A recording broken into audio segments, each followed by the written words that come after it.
start by taking refuge. I take refuge in the Buddha. I take refuge in the Dharma. I take refuge in the Sangha. So Onshin already explained what a way-seeking mind talk is. People don't usually sit up here and talk about themselves for an hour, so I hope it's beneficial and it at least touches your heart or inspires you a little bit. And really it's just my story, how I ended up here. So I hope it's helpful.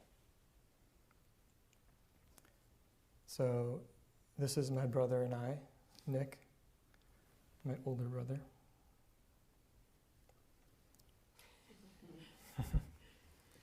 So I grew up in Maine, in a small town called Gray, and it's probably similar to Clatskanie in size, maybe a little bit more busy, but the same density of housing, generally speaking. And I had a very normal family. My mom was a nurse, my dad was a car mechanic, and just a middle class upbringing. And yeah, I think in all, many aspects, very normal upbringing. I played a lot of sports growing up. At a young age, I started playing soccer. I started skiing when I could walk. We had a small ski hill nearby where I grew up, so I used to go skiing a lot when I was very young. One thing that I remember of my childhood early on was my dad being a car mechanic. He had an actual mechanic shop at our house. So he had a full car lift and a whole mechanic shop at my house. And he would come home from a day full of working on cars and would work on more cars all night for people in the community. So our house was like this revolving door of people constantly coming in. It was just this beautiful community atmosphere. And I really cherish those memories and that was a thing, because it really introduced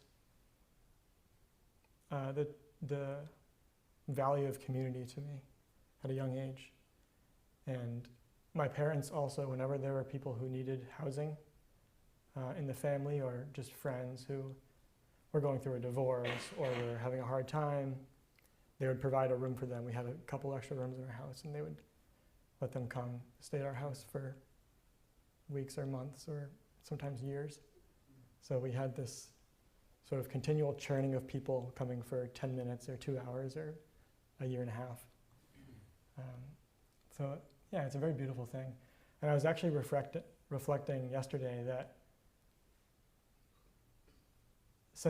when I left my house for college, when I moved out of home for college, since then I haven't lived in a place that hasn't been community housing with less than 8 people in my housing situation. So I think that community aspect really stuck for me, and I've always sought out living with many people.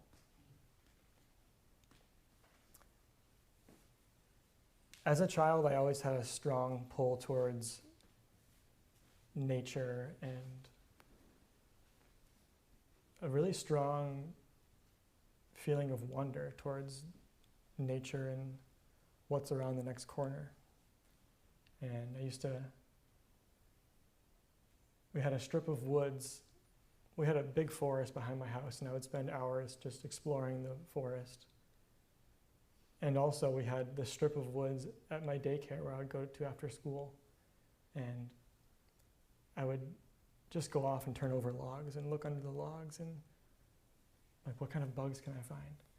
And that sort of, that force of curiosity and the wonderment of mystery and what's around the next corner that thread has gone through my life the whole time, really, and it manifests today as this practice.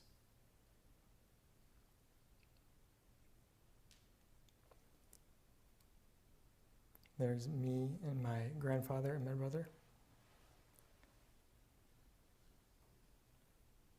So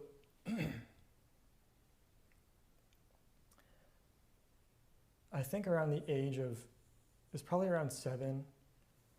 My whole childhood actually was full of fear. I was very afraid of life. I had this undercurrent of deep fear of everything, really. And around the age of 7, it started getting much worse, and I really was afraid of everything. And so the word anxiety feels a little too light. Like it was this deep fear of everything. And that deep fear started to grow into a all-pervading experience for me for probably 3 years, between the age of 7 and 10. And over those years, that experience got darker and darker. And probably between 9 and 10, I was very, very depressed. And yeah, there was no light at all. It was basically just complete, dull fear and darkness. And I remember sitting with my mom one day. This was, in my mind, like sort of like the climax of this little chapter. Talking to my mom, my mom was very supportive through this whole process of me going through this darkness. And I was talking to her, and I was just expressing to her. And I started saying a sentence that was, I'm just not sure if it's worth living if it's going to be this painful.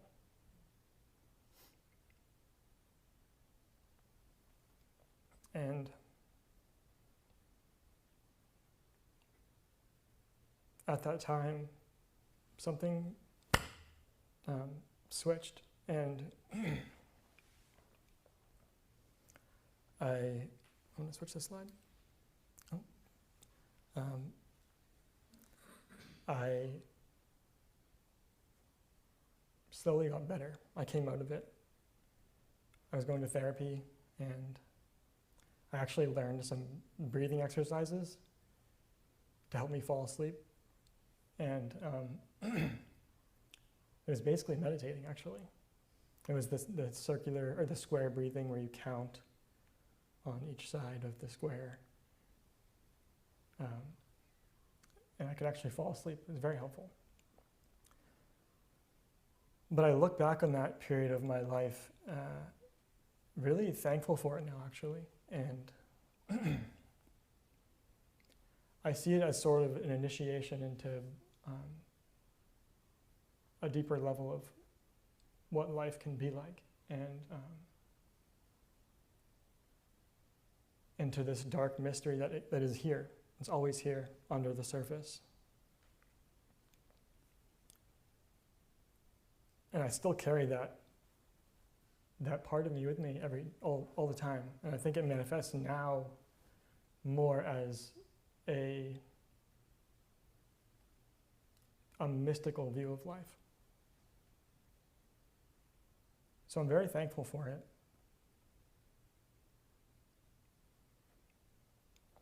And it did really, I think it really had a certain, it really changed the trajectory of my life in some big way, as everything does, really. But yeah, and actually I have a poem that I want to read that I felt like sort of touches how I relate to that period of my life. This is the poet Rilke. You, darkness, from which I come, I love you more than all the fires that fence out the world. For the fire makes a circle for everyone, so that no one sees you anymore. But darkness holds it all, the shape and the flame, the animal and myself, how it holds them, all powers, all sight. And it is possible, its great strength is breaking into my body. I have faith in the night.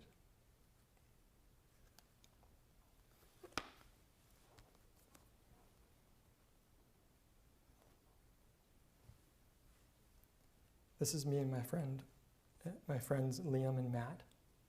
And this is at daycare. I actually remember this picture being taken. It was out in front of my daycare where the sign is, out in the front yard.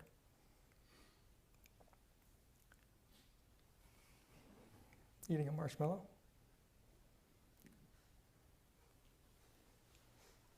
I remember around that period of time, this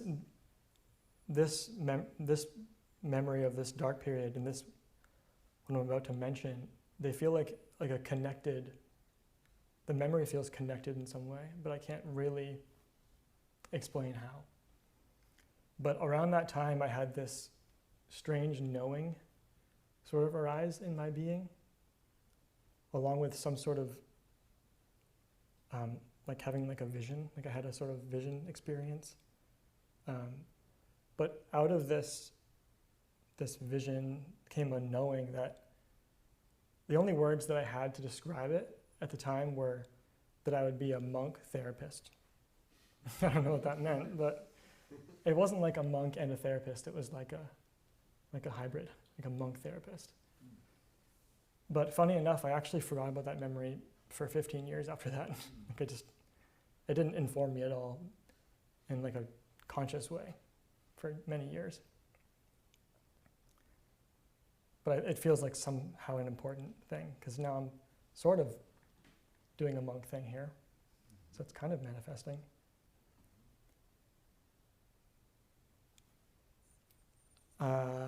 Cub Scouts.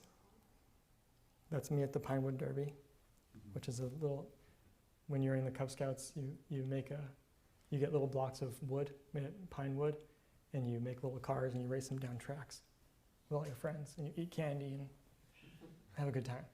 So that's me at Pinewood Derby when I was a Tiger Scout, so pretty early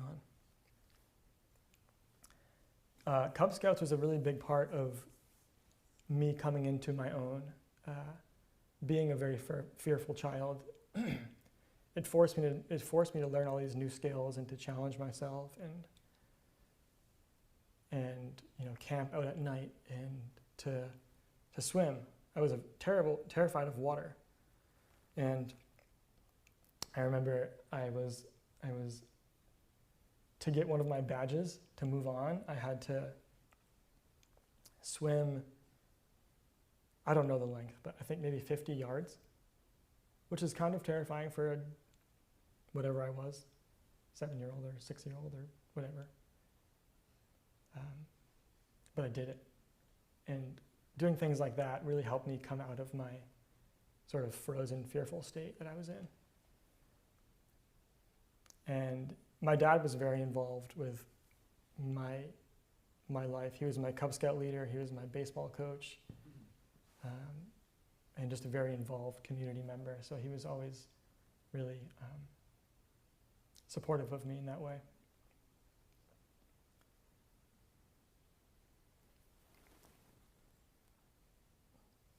I just jumped ahead like 6 years, but there's me and my baseball team. So in my teen years, I was very involved with sports in school. And that was basically my whole life, was sports in school.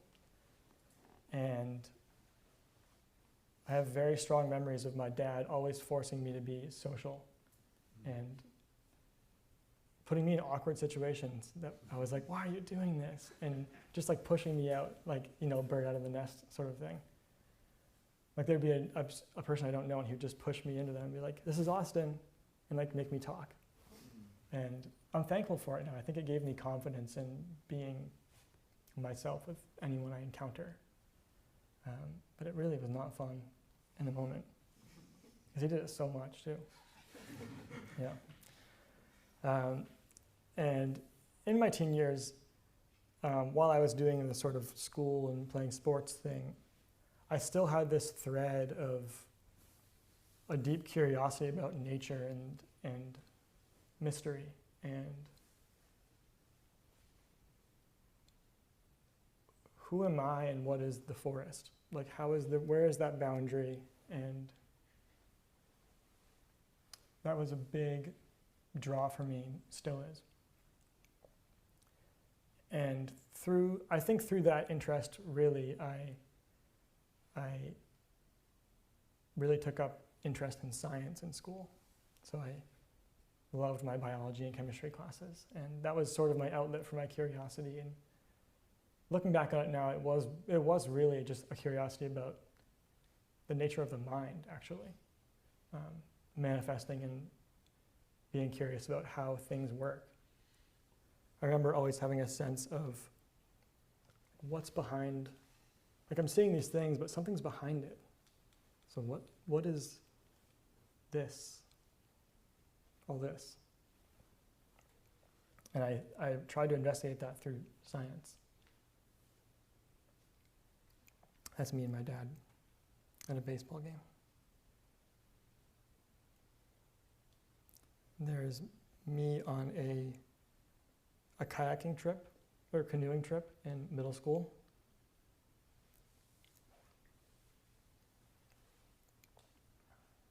And sitting next to me on my left is my friend Ben, who has been my best friend since I was young.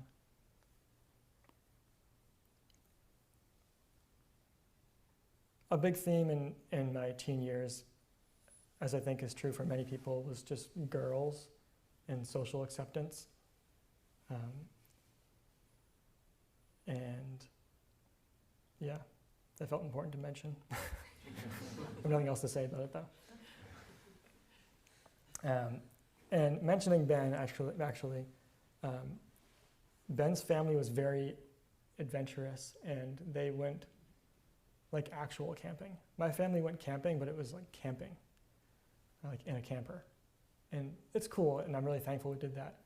But I also longed to be like out, like way out there, where I can't hear like 40 other campers around me. And it was actually like a really, almost like painful longing sometimes, like really needed to be out in the wilderness. And I was really blessed to have Ben's family who would just take me on all their camping trips. So, yeah.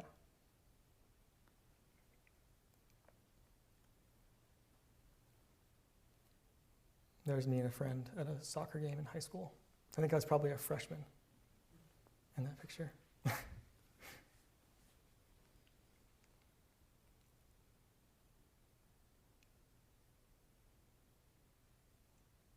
So I played sports all through high school, and I never was that into it, really. I mean, I liked going to practice, but I just wasn't competitive. Like, I just don't have that competitive edge.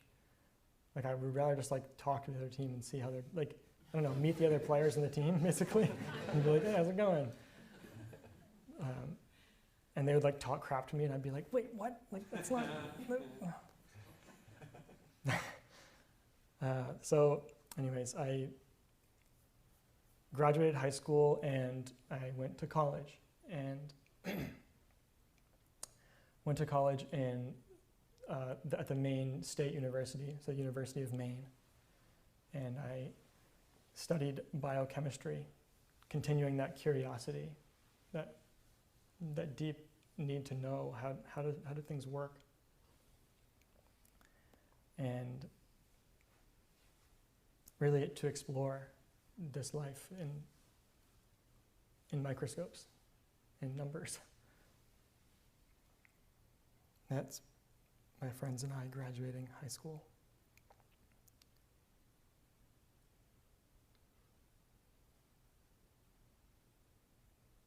So college. My freshman year, it was my first time. I didn't really party in high school, so I somehow had like a very tame group of friends, which I'm thankful for. I think it was probably good. But I went to college and there was partying, and I was like, wow, this is going to be fun. So I tried it a little bit, but I didn't really take to it. It wasn't really for me. But all my friends were doing it, so I remember going to parties, and I would just go and not really want to drink and just like watch people. So I think I was kind of one of the weirdos at the party who would just sort of watch people and be like, wow, you guys are amazing. And I always had this desire to, I just wanted to know like what their life was like what made them happy and what made them sad and what's going on for them right now. But it was way too weird to ask those questions at a frat house. You know, it's not the environment for that. And around the end of my freshman year, I started reading, which I never really liked reading.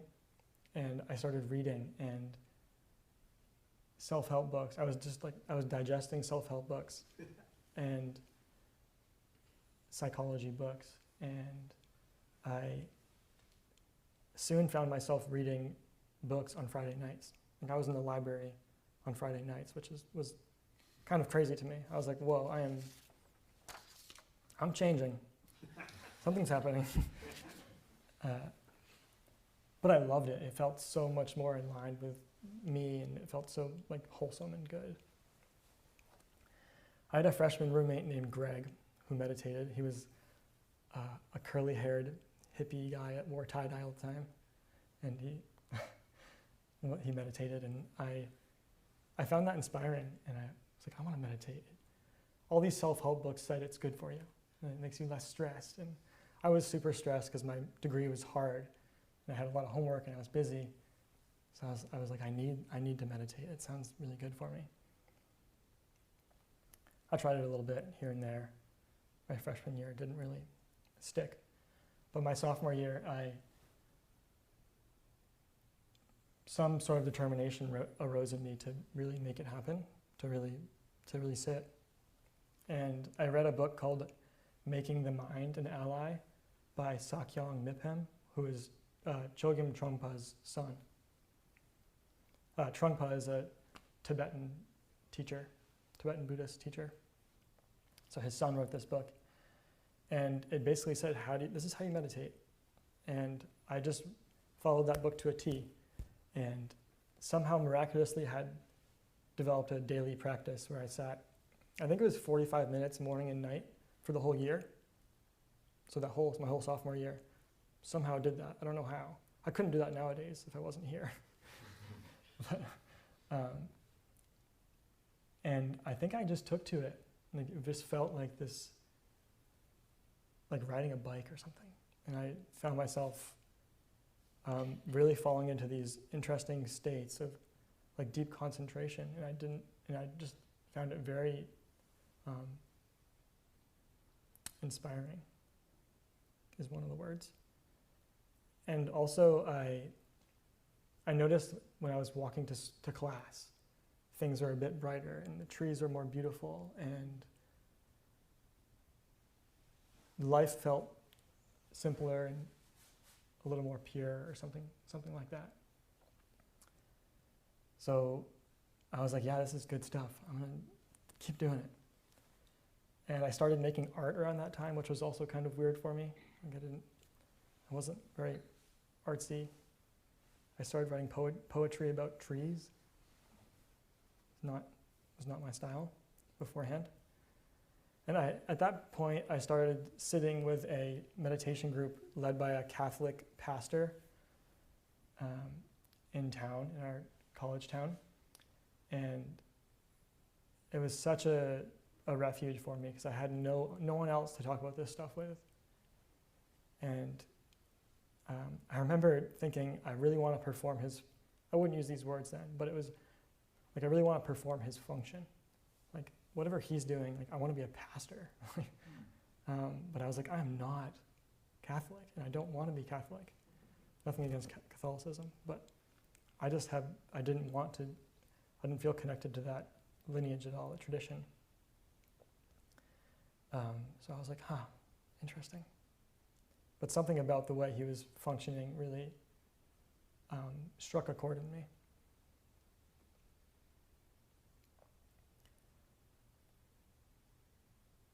So I sort of did all the things that I was supposed to do in college to be a good college student, and this is a picture of me in an honor society in college, and I just it was cool and I learned a lot, but it was I didn't belong. I did not belong there, and I would much rather have like my shirt off in like pine needles, rolling around in pine needles, than wear a tie with a suit. Which one is you? Oh, I'm in the far back, up top on the left. Yeah.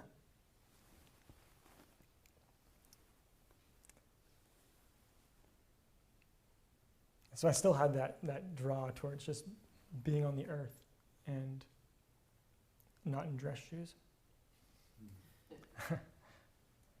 I remember at a certain point in college, I was writing in my journal, and my friends were downstairs partying, and it was like right below me, which was very normal. I had to retreat from that environment once in a while. And I was writing in my journal, I wish I could just find a job where my job was to become more wise, and then like help others become more wise. And like I wish that existed. And that memory came back to me a few years ago. And I was like, whoa. It came back to me when I got here and I saw priests. I was like, whoa, I had that desire back then. And in that desire was really a deep desire to be of service, and in a really beneficial way. During college, I went on that's me hiking Mount Katahdin with one of my friends. Mount Katahdin is the biggest mountain in Maine, and it's also the northern terminus of the Appalachian Trail. So during college, I went on a very long bike ride from Baltimore, Maryland to Cannon Beach, and then back into Portland. And it was with a nonprofit who basically raises money for young adults with cancer. And we would stop at hospitals along the way and meet these cancer patients and relate to them and hang out and give our donations as a big check.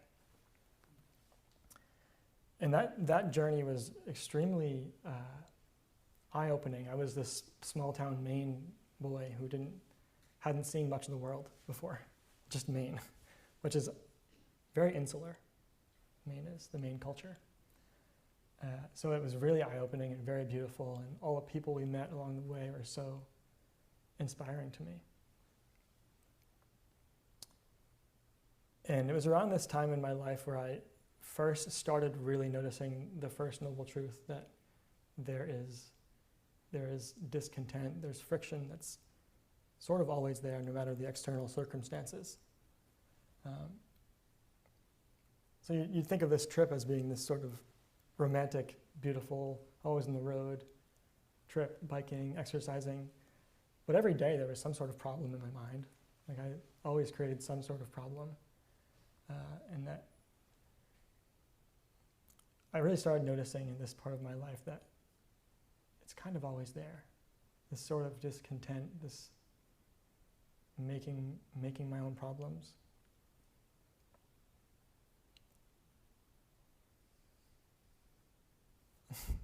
During this trip, I lost a bet where I had the top of my head shaved. And she had a lot of fun. She thought it was very fun to shave my head. But luckily, I had good friends who joined me. So I was only alone with my head shaven for like a week, and then they all joined me. Then they actually honored me as the original head shaven man and did their thing. So I met some good friends.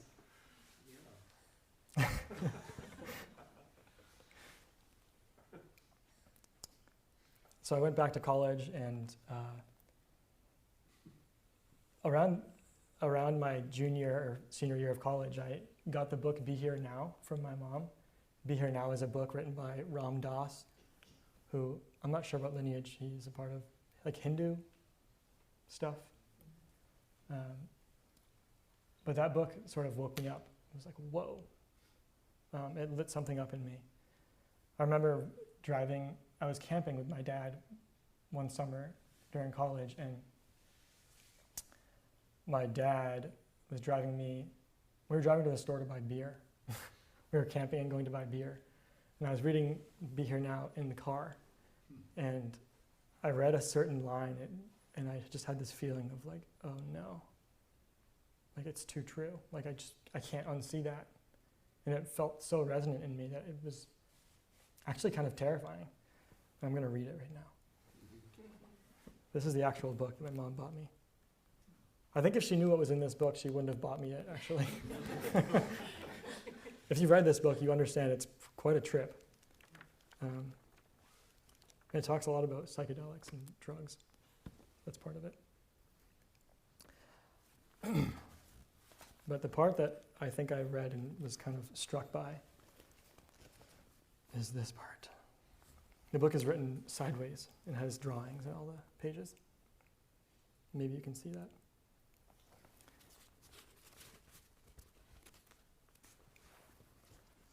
So it says, Gate gate paragate parasamgate bodhisvaha. Gone, gone, gone beyond, beyond. Hail the goer. Beyond even conceiving of a place beyond which you can go beyond.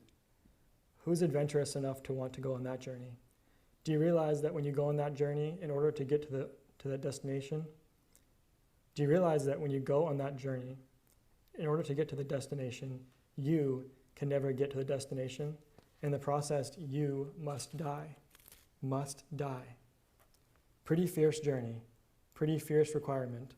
We want volunteers.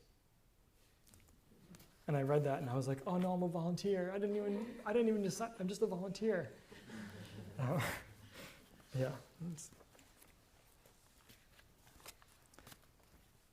And also, this part too. This is a few pages later. He's talking about the spiritual journey. And it says, some of us do go on this journey.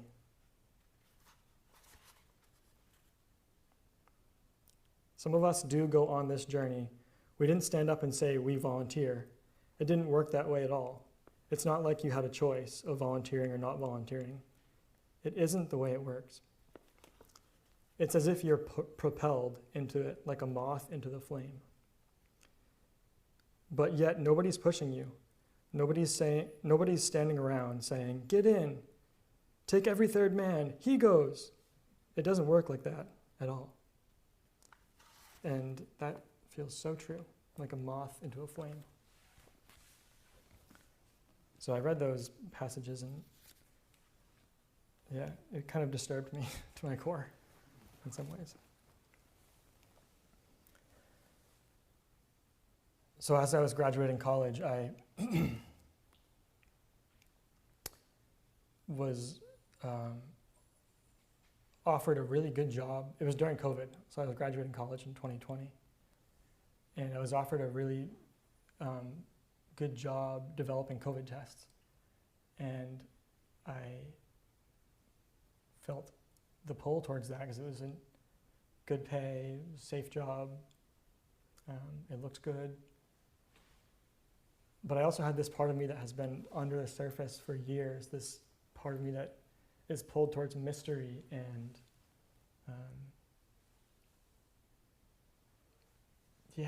wants to follow his heart deeply. And I struggled with that tension for some months while I was in college. And eventually I decided that I should really follow my heart and not just play it safe. So I moved to California. And I lived on a permaculture farm. And it was in the middle of nowhere. And it was a really beautiful experience. But that decision was very hard. It felt like I was sort of really making a pivotal decision in my life, actually. And I have a poem about that. This poem sort of conveys the feeling of that period of time.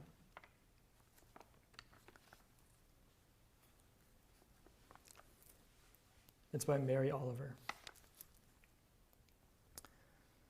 One day you finally knew what you had to do and began, though the voices around you kept shouting their bad advice, though the whole house began to tremble and you felt the old tug at your ankles. Mend my life, each voice cried. But you didn't stop. You knew what you had to do, though the wind pried with its stiff fingers at the very foundations. Though their melancholy was terrible, it was already late enough, and a wild night, and the road full of fallen branches and stones. But little by little, as you left their voices behind, the stars began to burn through the sheets of clouds, and there was a new voice which you slowly recognized as your own, that kept you company as you strode deeper and deeper into the world, determined to do the only thing you could do, determined to save the only life you could save.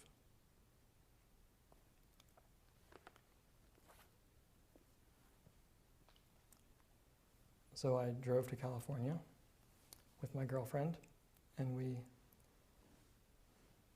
arrived, and then she moved to Colorado while I was in California. This is a picture of Quail Springs. Part of being there was that I was outside the whole time. I lived in a tent. There was only, the kitchen was the only indoor space, except for, there's that yurt right there, and then that's an office over to the right, that brown building. So I was outside for 6 months, and it was 105 degrees out for 2 months while I was there. And just being there in that, the rawness of that, just being outside, no AC, 105 degrees, I felt just a part of the earth, really. I spent a lot of time alone with myself, no technology, just wandering the land among the sagebrush and the pinyon pines and just exploring. The land was surrounded by national forest land, so I could just go for like miles along these ridges and explore and follow animal tracks. And I did that a lot. I just wandered. There's a beautiful high desert ecology. And the whole time there was this draw towards mystery that was pulling me on these adventures out. And it's like I was searching for something, but I didn't know what it was. So I would go on these walks in the land and just be searching. And I had no destination or no thing I was trying to find, but I was searching.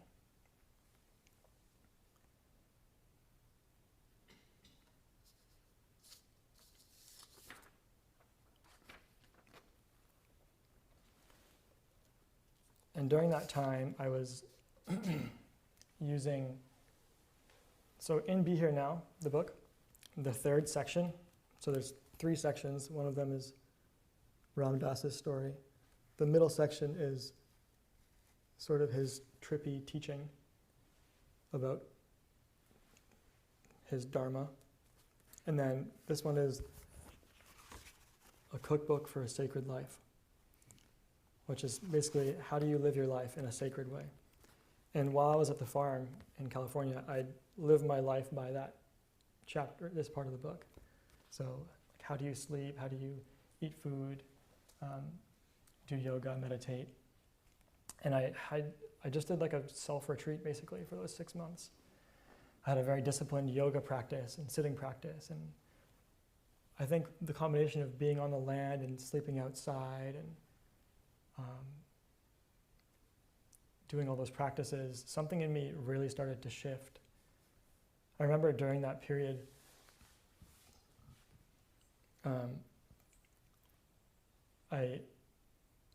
my spine started like vibrating. Like I just had like, basically for 3 months, my spine was intensely vibrating. Like I would walk around and it would just be like this energy flying through my spine. I have no idea what it was, but it was just an interesting thing.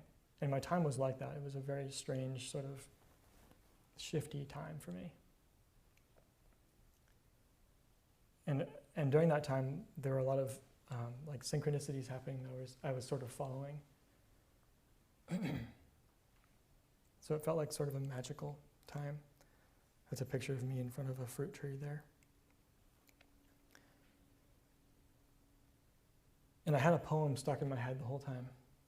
You know, stuck in my head. It was like the poem of my time there. And I will read that poem now. The breeze at dawn has secrets to tell you. The market only wants to buy and sell you.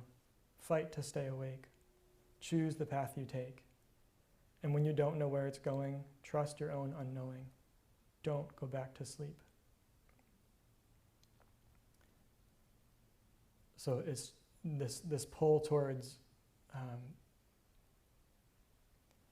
what I thought people were expecting of me, and this pull of my heart, creating this tension that it's actually a really beautiful tension. But that was a very big part of my experience there. Once I finished living there, I ended up moving to Boulder because my girlfriend lived nearby, and I was sort of promised a job there. And I actually moved to Boulder, and my girlfriend and I broke up, and I didn't get the job. But I was in Boulder, and it was cool. This is me with my favorite tree in Boulder. It's on top of a very big rock, and it's just this tiny little natural bonsai. So I worked as an ecology researcher while I was in Boulder, walking around the mountains and studying plants. And it was really a perfect job, and I still was dissatisfied. I still had this searching, this sort of unsatiable hunger for something that I didn't know what it was. It was really running my life. And for a while I was a ski bum, and I just constantly skied. I think I have a picture of skiing. Yep, skiing. I just skied constantly. And I just kept noticing that no matter how much I acquired experiences or whatever it was, it still wasn't filling that hole in here. And I remember during that time, I would look around at people who had jobs and had been working there for like 2 years. I was like, oh my gosh, the same job for 2 years? Like, how could you be satisfied? Like, it blew my mind. But I just had this like, something was like pulling me, and I didn't know what it was, and I couldn't stay still. During that time, I met a really precious friend of mine, and he had a pretty deep Dharma practice at that point. And at this point in my life, I hadn't really researched Buddhism at all. I just meditated. And we started talking about Dharma, like Buddha Dharma. And it sort of like woke me up a little bit. Like, whoa, this feels true to me.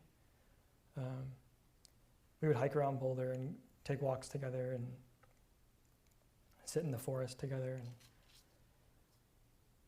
I ended up going to a spiritual community called the Lama Foundation, which was started by some Sufi practitioners along with Ram Dass, there was a weird connection where they actually authored this, or what's it called when you draw pictures for a book? Illustrated. All the crazy pictures in this book were illustrated at the Lama Foundation, which I realized when I got there. That's the library where they did all the drawings in this book, right there. So I was there, and it was a very hard opening experience, but I did not feel, I had a desire to really go deep into practice and to sit a lot. And I actually considered staying there they have a year-long period of practice there, and I really considered it. But then I was offered this perfect job to do some ecology research, so I decided I would go back to Boulder and do that job.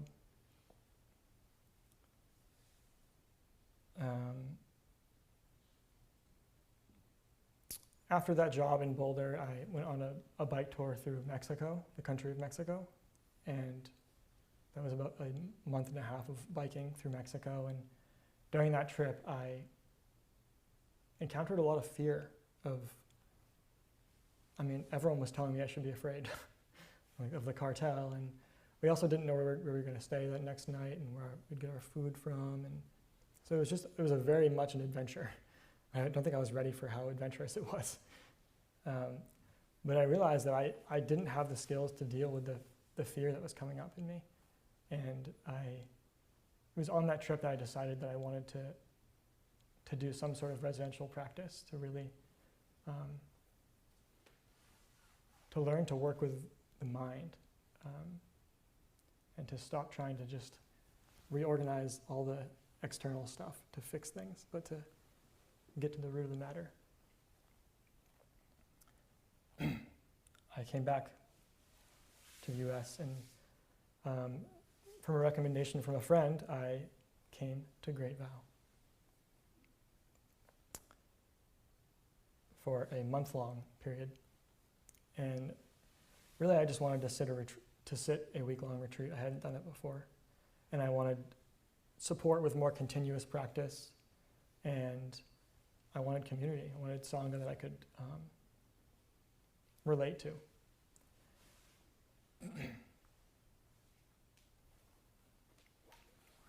Another poem.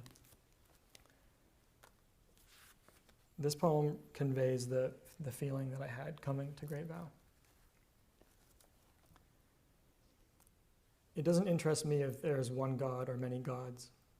I want to know if you belong or feel abandoned, if you know despair or can see it in others. I want to know if you are prepared to live in the world with its harsh need to change you, if you can look back with firm eyes saying, "This is where I stand."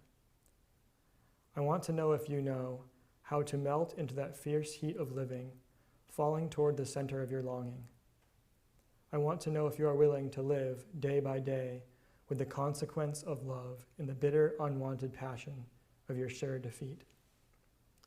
I have heard in that fierce embrace, even the gods speak of God.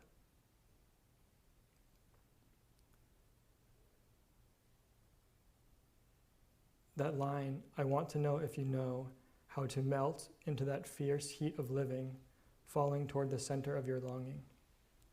That feels very much like what I was doing coming here. Was just like surrendering to what's been pulling me for years. So I came to Great Vow and sort of realized right away that I was like, oh no, this is pretty good. It just felt like all the things that felt so, all these disparate parts that I wanted to somehow integrate into my life just sort of were here at Great Vow. So 1 month turned into 2.5 years, and now I'm here. And I look back on my time searching and searching and searching and see that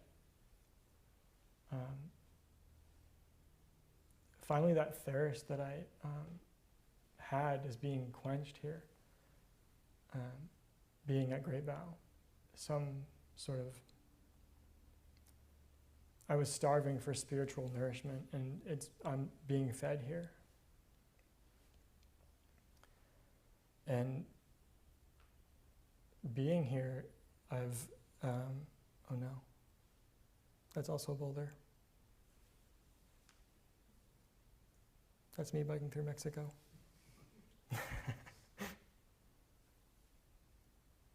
That's great, Val.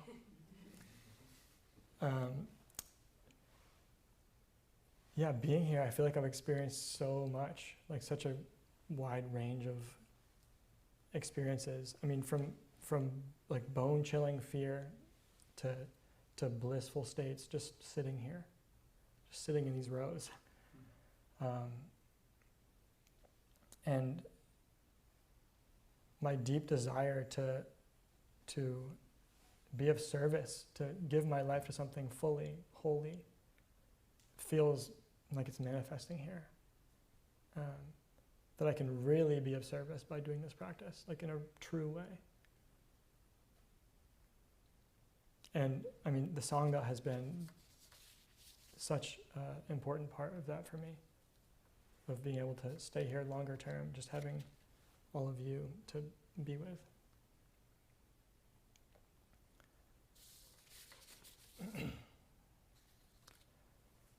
So I look back on all this time, and I just see the thread of my heart pulling me toward some way of being. And no matter what I was doing all these years, I can see with more and more clarity that it was actually this undercurrent of spiritual longing having me do all of it. It was all this force of, I don't know what, love, just bringing me to this moment right here.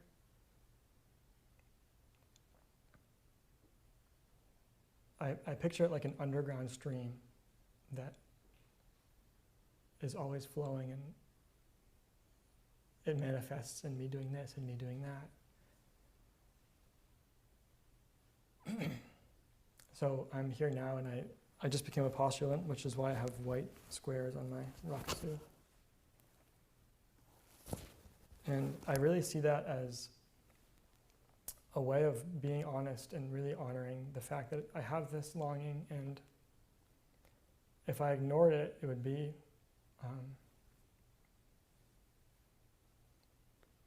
a denial of something.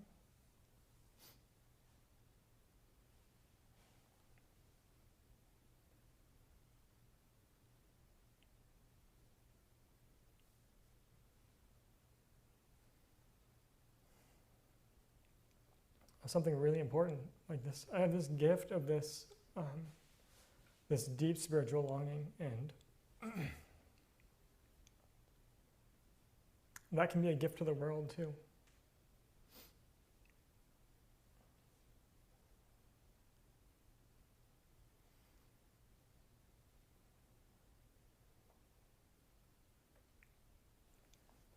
And I feel like whether I like it or not, I'm just sort of like a puppet. And this force is pulling me around, and I'm just like sort of doing it.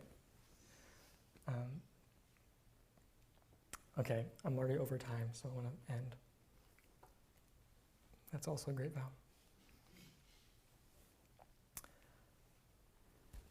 Maybe I'll let this beautiful, magical process unfold in our own unique ways.